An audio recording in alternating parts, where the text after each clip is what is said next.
go. Hello and welcome to the Fresno City Toastmasters Club. I am your current president, Joey Myers, and we have a skeleton crew here today, Ms. Sarah Dawson and Mr. Corinne Katenjian. You can't see him, but you will see him eventually. He'll be up in front of the camera. First, before we get into club business, I wanted to, for those that may have an agenda in front of them, our mission statement, I'd like to read that real quick. So we provide a supportive and positive learning experience in which members are empowered to develop communication and leadership skills, resulting in greater self-confidence and personal growth. And I always like that, those first couple words, provide a supportive and positive learning experience. For those that have heard, they're watching this, that haven't been to a Toastmasters meeting. Toastmasters is like you're giving a toast at a wedding. So it's working on your public speaking. It's also working on your leadership skills and so communication skills is both listening, evaluation, and the speaking side of it as well. So let's get into a little club business. We had a meeting yesterday, Sarah, Denny, and Chanel and I. And Chanel was great trooper. She chimed in from Oklahoma City with her boyfriend's family. I guess they were out bowling, and she said she wasn't doing very well bowling and a little frustrated. Wait, you can't rat her out like that. This is being recorded. What if they watch? Wait a minute. Wait a minute here. But you know what, Chanel, that's the thing. She had to take a little bit of a break. And see, me as a coach, I love that about my players. You have to take a little bit of a break. I bet you went back and smashed it. That's right. Even though I did ask her, well, maybe you can suggest doing bumpers. And she, no, I don't want the bumpers. So that's like a gal she is, Miss Chanel. It's true. Happy. But anyway, we talked about, here comes Danny. We talked about what we're going to do. We're going to actually postpone our meeting, our fundraiser, our open house. We decided, hey, Danny, just doing club business right now. We postponed our fundraiser for the last week of January. We figured just with the lead up, we weren't gonna have enough time to be able to get the word out, and you know, it's gonna cost us a little bit. So we want to be able to recoup that in doing the silent auction. So for those that are listening, we're gonna do probably about the last week of January, which is, as Sarah has said, and Danny and Chanel, is a great time of the year because everybody's doing their New Year's resolutions and wanting to get better at public speaking, want to get better, being able to ask their boss for a raise or whatever. So I think that's a better spot for it. So we're going to do that there. We'll have all the silent auction items probably this week, next week secured. So that'll be pretty good. And we can always add some. I think we got our agenda pretty much set. We're going to shorten it to an hour instead of 2. And that should be a little bit cleaner, shorter period so that people want to come for their lunch break, which are the people that we would love to have in our club, the ones that can meet on Tuesday from 12 to 1. That I think everything's set. So we just have to create an invitation. And once the invitation's done, we can start passing it out on Facebook. And I think Danny mentioned meetup. And I was going to possibly do a marketing event around it so we can get the word out. So any questions on that? Anything I left out, ladies, from yesterday? No? All good?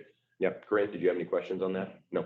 That's new news to him because he wasn't there at the meeting. So that's that. And I think there was one other thing that I was going to talk about. I think that was it. All right.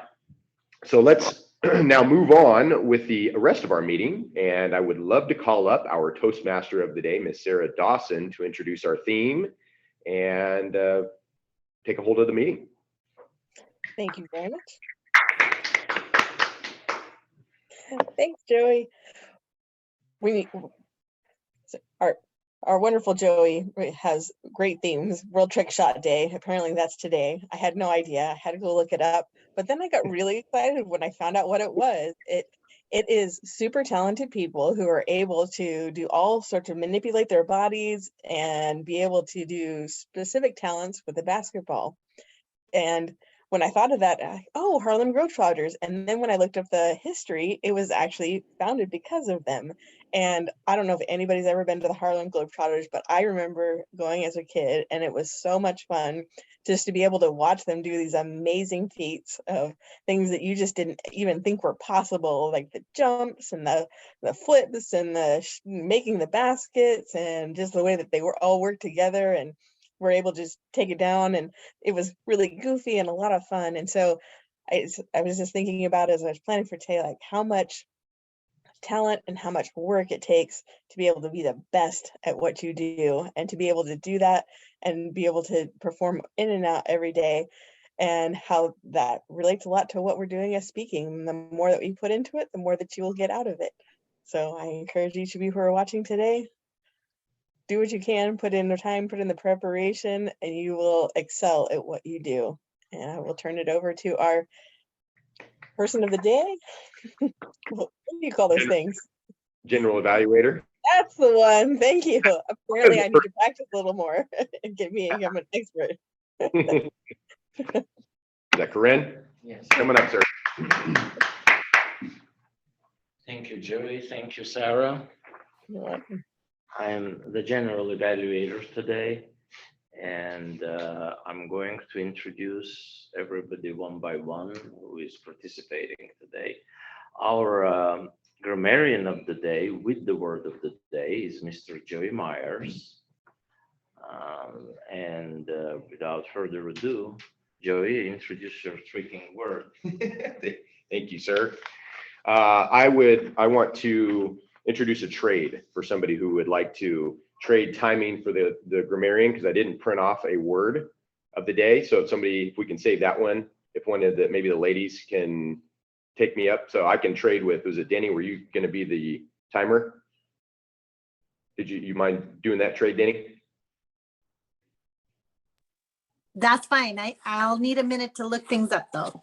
We'll wait, we'll do the opposite today. We'll save you for last on that. Good. So what I'll do is I'll introduce the timer report, and then we'll bring Danny up at the end. Timer report and the Zoom report. So the timer report, for those that are new to this, watching this on YouTube. So the timer is a really, I think, special part, unique part to Toastmasters, and it's keeping our speakers on time.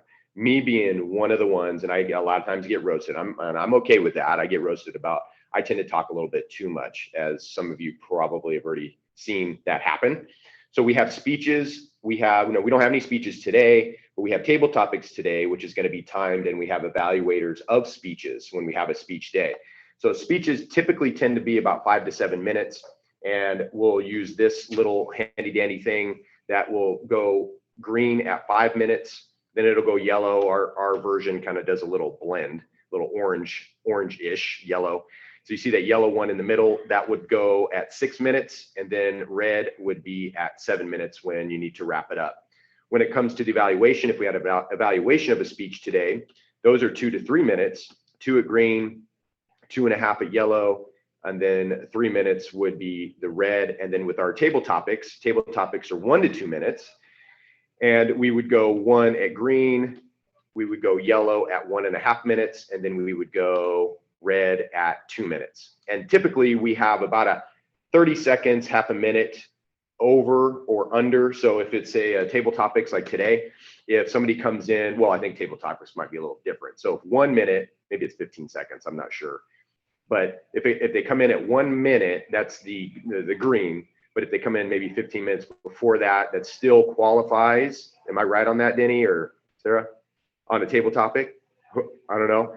I know we get 30 seconds after in a competition when we do table topics competition, right? So 2:30, if you come in at under 2:30, so 2:29, then you still qualify and can move on in that competition.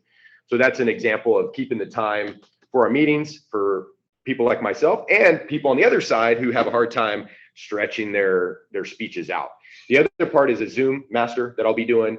From the live version, it's tougher for us to move and change panels and things like that, just because we're here in the live.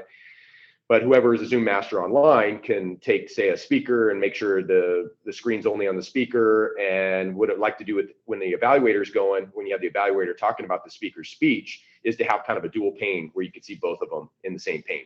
So for me, it's just my job is to make sure we're recording this meeting and then making sure that we're stopping recording at the end. We just kind of let it fly as it may. So other than that, I can give it back to Corinne and he can introduce our counter of the day.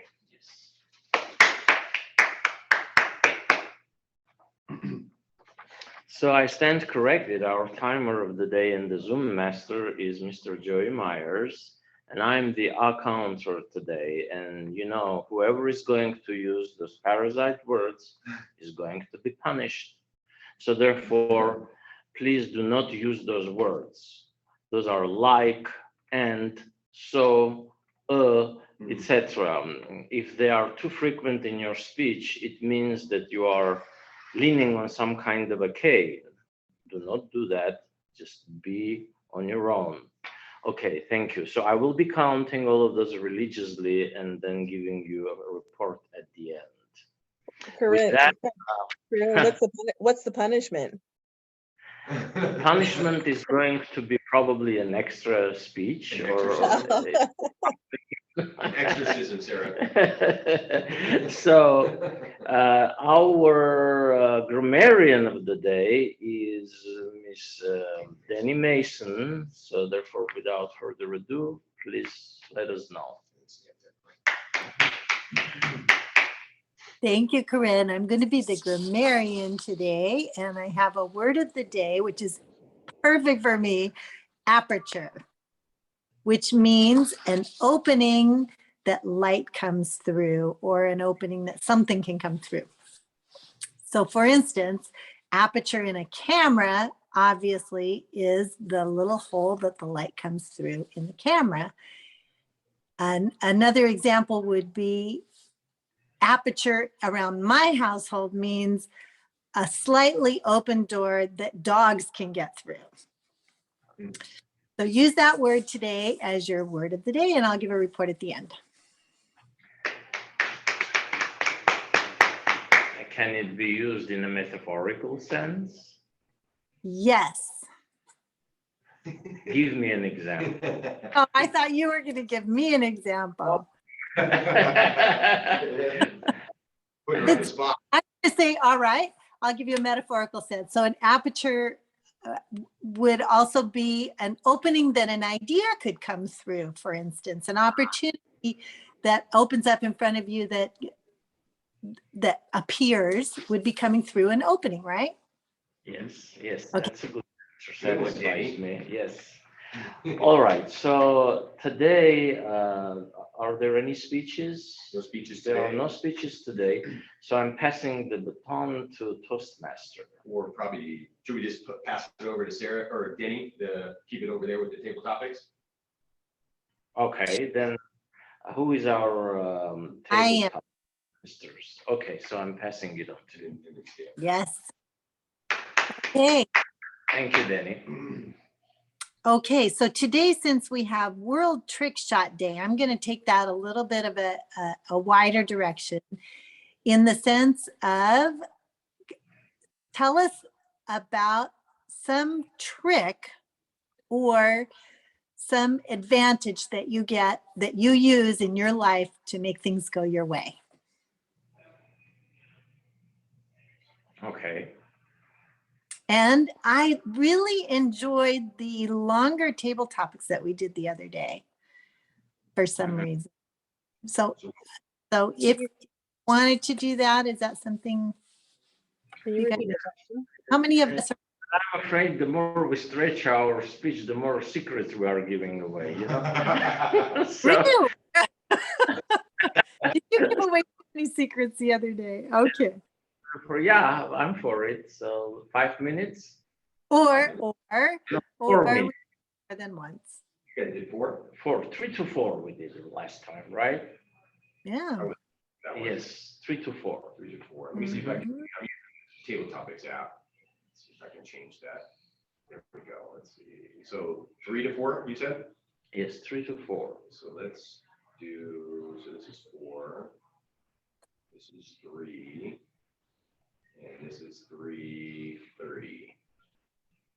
Let's see if that works. Backwards. Yep, I got it. 3 to 4. Yeah, so I'm using Yeah.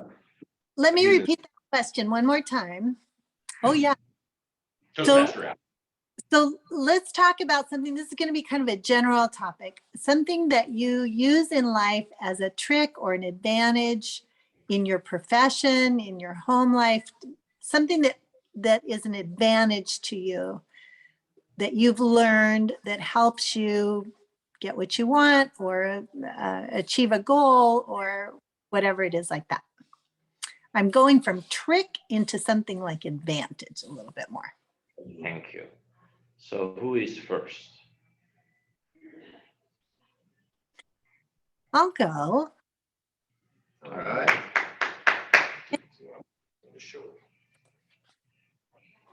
I found out the other day that a young lady came up to me who's an aspiring photographer and asked me if I would mentor her.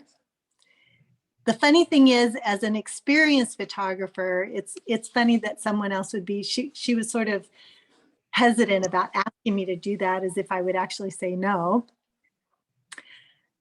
And of course, I was in that position as well as a young photographer, asking someone else to mentor me. But I was a mentored person, and so I completely believe in that value. She wanted to do a wedding, photograph a wedding. And of course, I photographed weddings for 20 years and still do occasionally. So I have learned many tricks along the way that help me. Joey, I can't see that entire clock. I'll bring it up when we start getting close. Oh, okay, good. Yeah. So I've learned lots of different things in photography. I may not be great at long-term relationships, but I'm great for 2 and 3 minute conversations. So, which is what's required in photography, just to get somebody to smile. One of the first things that I do that always makes the women in the group go, oh, is when I have a group in front of me that I'm photographing, I say, ladies, I want you to reach up and pull your necklace around. And they'll reach up and they'll know that their clasp was here in the front. This doesn't matter to anybody except that woman that's wearing that necklace. When I do that, they know that I'm a detailed person when it comes to photography. The next thing I do, no matter who the person is, and I've photographed quite a few people that I considered important, I'll look right at them and tell them to suck it in. And it always makes people laugh when I do that. With weddings, I'm able to sit down with a bride, and I'm often the first person that she meets with. And so I'm able to do a schedule with her, starting with the time of the wedding. We go backwards from the time of the wedding, get everything in, and then we go forwards from the time of the wedding. And by the time she leaves, she walks out with a piece of paper of the entire schedule of her wedding. They enjoy that as well. The other thing that's happened with digital photography is that everybody jumps in with their camera. For many professional photographers, this has been a problem. They get super uptight about it. They don't want anybody else taking their shot. And to be honest with you, this was also an issue even before digital photography, but much more now that everyone has a camera in their hand. When you think about the amount of effort that a person puts in to go to a wedding, their outfit and the gift for the bride and groom, they want to go home with some picture of the bride and groom on their phone, of course. So I have sort of developed a system where everybody walks away happy, which is when I'm doing a group of people, photographing a group of people, and they're all up there, standing up there. I haven't posed anybody yet. I just tell them to get together. Everybody walks up with their camera, and I step back. And I say, everybody take your shot. And I let everybody take pictures. The bride and groom end up waiting, but it doesn't matter because they're their friends and their family. And I just step back. I don't do anything. I say, okay, is everybody done? Yes. Okay. And then they step back and I say, okay, then I pose everybody. Then I take my picture. And then I'm happy and they're happy. So it works really well. That and many more secrets that I have to good wedding photography. Thank you. Yay.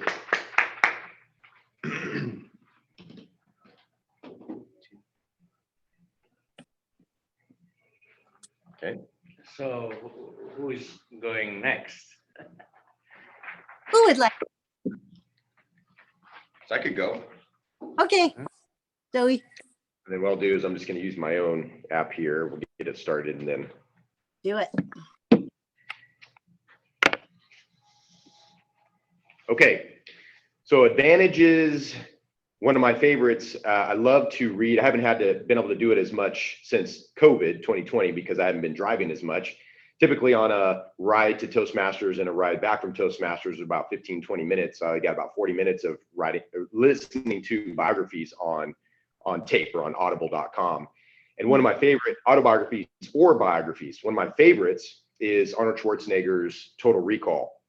And in that book, there's a lot of really cool stories that Arnold talks about. But you can take pretty much the whole book and you can boil it down to 3 steps. And one is anything that Arnold got into, if it was becoming 7-time Mr. Olympia, or if it was breaking into the movies, or if it was getting into politics, or whatever it was that he was doing, he would always have some sort of a goal. And it was all obviously to be the best, when it was bodybuilding, it was to win Mr. Olympia and to do it multiple times. If it was in movies, he wanted to be the big action hero, wanted to sell all the box office money and things like that. If it was politics, he wanted to be governor of California. So it was always started with a big goal. The second step was the steps to get there. So it was trying to find out what it took to become Mr. Olympia, or to become a big action star, movie star, or to become the governor of California. There were steps that were involved in that. And then the third one were reps. So repetitions. So it was goals, steps, and reps. Give you a couple examples of those in the book. You see it a lot. And this was the thing that I just boiled it down at the end of the book. Oh man, these same things were showing up over and over. So there was, for those that have seen Terminator 2, if you remember, that was the liquid metal guy. Remember the cop that was liquid metal and he can turn his hand into a sword, big old giant gauntlet sword thing. So that was that one. There was a scene where Arnold was riding on a Harley with a shotgun. It was one-handed, and he shot the padlock off of a gate. He was riding around in the canals of LA. There wasn't a lot of water in the canals. They're just kind of in the middle. So they're pretty much drained, but he was up on the embankment riding that motorcycle, was being chased by this liquid metal Terminator guy who was trying to kill him. And it was interesting. You see that on film, and he does most of his, or at least he used to do most of his stunts anyway. And for those that don't know, he actually served in, I think, the Austrian military back in the day. He drove a tank, which was kind of interesting, but he learned how to shoot a gun. And prelude to this particular scene I'm talking about, he was talking with, I think it was James Cameron or whoever was the producer or director of that movie was going to be Terminator, the original Terminator. And him and Arnold were meeting one day for lunch, and they were trying to cast the original Terminator, which Arnold was in. He was the bad guy. And Arnold was saying, hey, they were going to talk about O.J. Simpson being the Terminator. And Arnold's like, well, hey, that's great. You know, what he's got to do really well is he's got to be able to fire a weapon without blinking because he's supposed to be a robot. And he started giving all this advice to the director. And the director's like, why don't you be the Terminator? He's like, no, I don't want to be the bad guy. Because this is early on in his career. He didn't want to be cast as the bad guy and then just get in bad guy movies all the time. So anyway, he becomes he becomes a Terminator. But in this particular scene, he practiced over and over. So this goal, steps and reps, the goal was to be riding Harley, one-handed, shoot a shotgun, hit a padlock, bust open a gate, and then he rides right through, right? And so he practiced one arm loading the shotgun. That was the first one arm loading. And then it was one arm loading and shooting the padlock, or using not a shotgun, obviously, to shoot the padlock, but maybe BB gun or whatever, and seeing how we could do it. And then it was riding a motorcycle while loading the shotgun. Then it was riding a motorcycle, loading the shotgun, and then shooting. And he broke it down into these steps, these very distinguishable steps that were very small in comparison to the whole thing that he was trying to do, the main goal. And he practiced and practiced and practiced and practiced and practiced until eventually what we see in the actual movie is seeing what we actually saw. And when we see a movie, one thing is the actor actually doing the scene himself? And the other question, are they or are they not? And he was in that scene. And now when you watch that scene, you have a lot more respect for Arnold Schwarzenegger, what he was able to do to be able to carry that scene off. But it was goals, steps, and reps. Thank you. You're welcome, Joey. That was enlightening. I think Corinne wants to maybe do a ride himself and load the shotgun, shoot a padlock. I think that interested him quite a bit. How about Get to do it. Oh, oops, no terrorism on our show. All right, so who else is going to do this I think you are. table topic? Me? Okay. If that's the case, I'll open up the aperture into my practice and probably some personal issues. As an attorney, you employ a lot of tricks in your practice, but I'm not going to give those away because I'm on candid camera and this is a public forum. Why would I do that? Secret sauce. The only thing I will say, you take advantage of the opponent when the opponent thinks that the idea is coming from him or her, but in the reality, you are the one who pulls the strings. So in other words, if they give you a favorable number to settle a case with, or they resolve the case in your favor, you've done your homework, making him believe that he basically took advantage of you. Let him think that or her. I don't care. I'm really for the result, and for that, I'm willing to employ all of those tricks that I need to.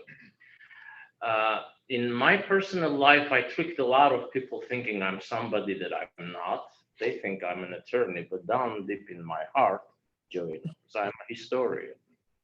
I worked on a history book with Professor Houston, who was a PhD in history, and he was a top-notch specialist. And now I'm working on another history book. Well, some people write detective novels being lawyers, like Grisham, and I'm into history. Why didn't I pick history and I tricked everybody thinking that I'm a linguist or a lawyer? It's because I thought that it's such a subjective subject that all my life I have to devote to find out the truth in it. And I never trusted people telling me what history is all about. I'm doing my research on a daily basis, and I never ever trust any authorities, no matter how loud their names can be in the profession. I do believe that I need to tie the facts, and that's like lawyers do. From a lawyer's perspective, you just need really hardcore facts, and then you kind of tie them together in your analysis, and then you come to a conclusion that might differ from whatever is in the textbooks. And if that happens, of course, they will chastise you as non-professional. Like Egyptologists are always having a problem with geologists telling that Sphinx is more than 10,000 years old, But in geology, weathering and everything proves scientifically the point that this statue is older than the Egyptologists think it is. Oops, Egyptologists are going to probably go after me. But what I'm trying to say, if I'm for using different tricks in different sciences to tie them together in order to find the ultimate truth. If it's physics coming into history or medicine coming into law, it's always interconnected. Like in law, I use a lot of medical knowledge, because without that, I won't be able to formulate my opinion on disability. So the trick is you have to go and read medical, basically literature, in order to find out what's wrong with your client. Sometimes without being a doctor, I can always put a diagnosis by taking the history of illness, although I'm an attorney. But I've done so many readings of reports and records in psychiatry and everywhere else that I can tie. So those are the tricks I employ in my profession. And those are the tricks that I'm trying to employ in my life, making people think other stuff about me and then surprising them. Thank you. All right, so I think the only person remaining is Miss Sarah Dawson. So therefore, Sarah, s'il vous plaît. And then Sarah, if you don't see me, you're good. I'm gonna come up right when it turns green, okay? Okay, perfect. I was trying to drink what kind of tricks that I use. I've been in a couple different professions. I've been a marriage and family therapist, and there's some tricks that you can say that we use in there. But the one I was thinking more about was all the tricks of the trade of being a flight attendant. And that was a really fun one. So have you ever gotten on a plane and it was freezing cold? Yes. Yes. There is a reason for that. Do you know the reason for that? No. It is because when the hotter the plane is, the more likely that people are to throw up. And so if you make it colder in there, then people are less likely to, yes, they might freeze, but that's why they have the wonderful little blankets, or at least they used to. But it's much worse because if the throw up starts with one person, other people are triggered by it, and other people will start to throw up as well. And so you want to reduce that risk of having to clean up all of that mess and having other people just be uncomfortable when they're in there. Another trick is when you're walking up and down the aisles and you're trying to serve the drinks, so if you have the aisle that's like this, then you press your legs up against the side. So if you're in turbulent air and you're trying to serve the drinks, you press your legs up against the side, against the arm rests, and that way you're a little bit more stable and you're not wavering all around. And so that's one way to get stability in the midst of turbulence. If you find yourself, and this could even be for those of you who fly on a regular basis or just fly occasionally, if you're walking up and down and you start to do that, you can just spread your legs out a little bit and get a firm step, and then you'll be fine as the turbulent kind of passes and it goes on. I think it's really just, there's so many different things that I learned over the time. The other one that has been a huge benefit in my life, even outside of there, is letting people know that when you're coming in for a landing, a lot of people are like, especially if you got delayed or do this, and then you see this rising anxiety in people because you're coming in late. They don't know if they're going to make their connection, and so this rising level. And so then they ask me, and how am I supposed to know if they're going to make their flight or not? Who knows what other planes are delayed and that kind of stuff. And so I used to just say, oh, I don't know. And they got more and more anxious. And so I finally just learned to say, no, you're not going to make it. And even if you make it, your bag probably won't. And then it allowed people to stop and be able to just stop the anxiety because they knew, okay, I'm not going to make it. And it allowed them to make other plans. And I have seen that over and over time. If you just tell people straight up, the more that you say, I don't know, the more people's anxiety is going to rise. And so if you can even give an answer of like, you're not likely to make it, it just helps them be able to deal with what is coming in a much better fashion. Those were just a few of the tricks of the trade. And so I just thank you so much for listening. If you have any further questions, I would love to answer them because it was a fun time. Thank you. To Sarah. Yay. I remember myself, my first flight, I was 6 years old, and they showed me a brown packet, and I said, what is this for? And they said, for throwing up, and I instantly threw up. And I'm happy because after that, I never did it. I mean, you need to have that first one. It's an absolute must as a first flyer, you know. And then for the rest of your life, you don't really. And my brother was saying, I will never do that because he's 6 years older than me. And he was like older, but he was 12 or 13 or 14 when he took his first flight. And that was my second flight. And I was the professional. So I was telling him what to do, the bag and everything. So please start doing it early on. And he wouldn't do it and he wouldn't listen. The whole flight he was suffering, and at the end, when we really were going down on the stairs, he did it. So I said, see, you should have used the bag. I told you so. So in other words, good job. Now I'm going to introduce our team to do the evaluations, and the timer is Mr. Joey Myers. Thank you, Joey. Thank you, sir. Yeah, timing can be a real aperture for some of us that can't stretch out or can't come on in. So that being said, with rein in their timing, Our timer report was Denny came in at 4:22. So she would have in our contest would have still been good on her time. Corinne came in perfect, 3:54. Sarah came in perfect, 3:05. I know she was trying to stretch hers out until she saw me come up and turn on the green thing, and she was perfect right on that, landed right on time. And then yours truly, just to everybody's probably knew it was going to happen, 4:45. So I would have been disqualified, unfortunately. So that is the timer report. And then I'll bring Corinne back up and he can introduce the odd counter, the mysterious odd counter today. Yeah, I'm 2-in-1, general evaluator and the odd counter. And what I'm going to do, I'm going to be very brief. I didn't see any uhs in the speech, but that's irrelevant. What I saw in Danny's and Joey's speeches, they are compensating not using with the word and. So there is a lot of use of and, because you are mindful of not using it's my fault I mentioned the word punishment. So now you are using and it's like endless ands. Right. So just, I don't know whether it's bad or good, but too many ands is probably not so good.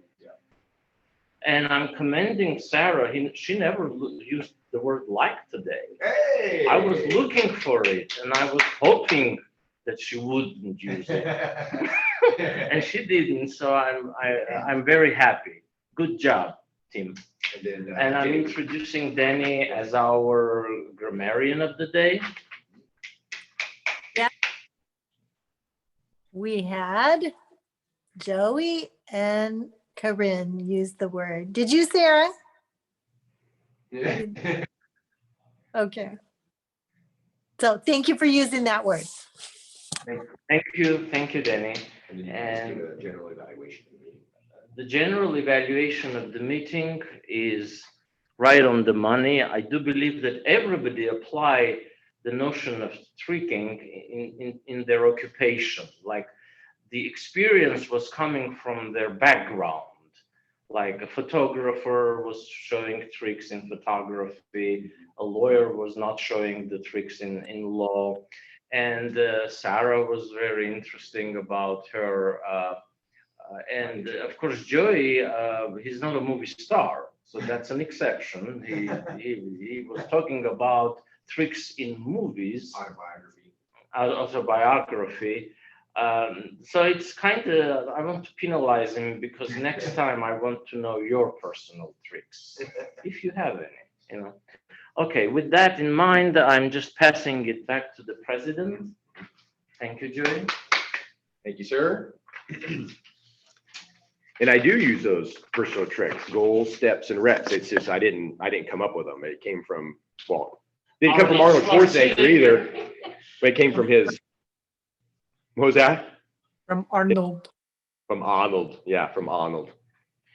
Well, great work, everybody, today. Skeleton crew, we made it work. We're gonna probably finish a little bit early, hopefully, again with me, and this gets me in trouble, right? So first, I want to just commend everybody for the multiple roles today, and that was the first time I did the 3 to 4 minute table topic. Now, for those that are watching this brand new to Toastmasters, table topics are always usually 1 to 2 minutes, but we didn't have any newbies here. If we had newbies here, we wouldn't make you go 3 to 4 minutes. That's just something that's kind of a hybrid speech table topics. No, Corinne's not a newbie. It took 5 years to get Corinne into this, and he's in now. We've talked about it so much. I was working behind the scenes. That's one of my tricks too. Yeah, he was trying to get a good lay of the land before actually getting onto the land. So he's not a newbie, but did great. 3 to 4 minute table topics. That's not a normal thing that we do here. It's usually 1 to 2 minutes. So don't swallow your tongue and think that, oh my gosh, I'm new. I don't even know this stuff. And I got to do a 3 to 4 minute speech off the top of my head. That's not what we normally do. Speeches tend to be that way because you're going to put that material together on your own and you're going to practice it, things like that. It's a little easier to do when you prepare.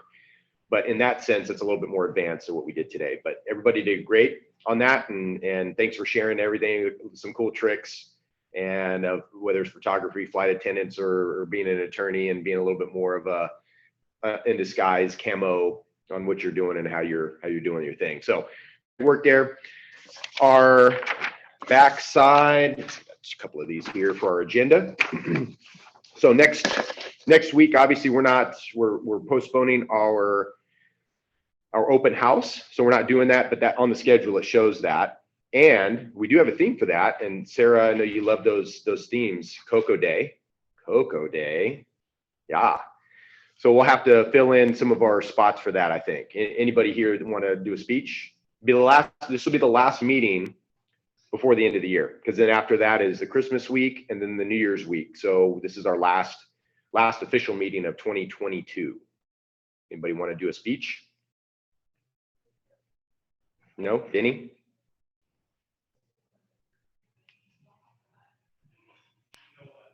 It seems like if I just do a 3 to 4 minute table topic, it turns into a speech. Yeah, you want to, right? Well, we could just do that. There's You some wanna just flips there. I don't know what happened, but I've been able to twice. And they- Sure. You want to do that maybe next week? Okay. Go ahead.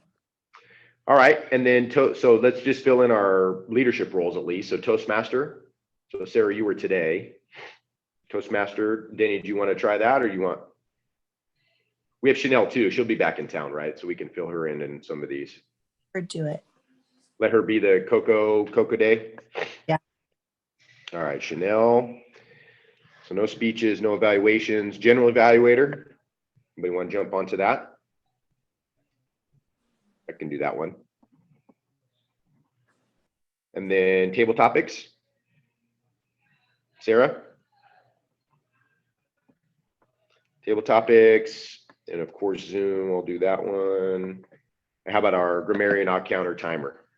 I'm going to do the grammarian and odd counter. Okay. Corinne, grammarian, and odd counter, both of them. There you go. So, and then timer, we out. You got Chanel, Denny. Denny, you want to do the timer? To kill two birds This time? with one stone. No trade, no trade this next time. I promise. Or if you wanted a general evaluator, I wouldn't be mad if you wanted to take that from me. I could do that. You want to take it from me? Yeah.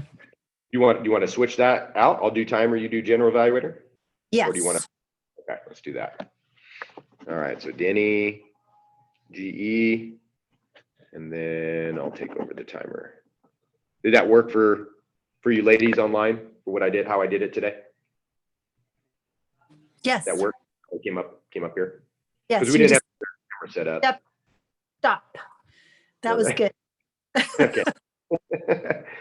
All right, I think we're good on that. That's our last meeting of 2022. And then last but not least, any questions, comments, questions, criticisms? Corinne's good. Sarah good. Denny? All good. Hey, we did great today. Way to go, team. Yeah. All right, ladies, we'll have a good rest of the week, and we will see you the following week. All right. See you guys next week. Bye. See ya. Bye, Kim. Bye-bye. Bye.